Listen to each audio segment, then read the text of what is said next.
So what's up mga ka-idol? Magandang buntag ano. So for today's video, ako itudlo kung asa makita kung natin violation, especially katong mga platform na itong nagsugod o content creator at katong nag-vlog.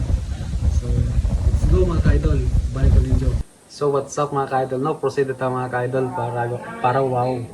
So muna yung mga ka-idol na akong gamit is professional account na ako. Then nakita na ito mga ka-idol na itulog ka bar da mga ka-idol. Then after mga ka-idol, makita na to dire na sa support inbox. Then after na mga ka-idol, dito sa your alert. So diha na to makita mga ka-idol no kung natay violation, especially katong mga copyright.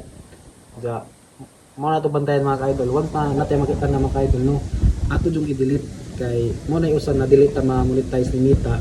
So mo na mga ka-idol na atong gamay na tips sa katong nagsugod pag mga content creator or nag-vlog.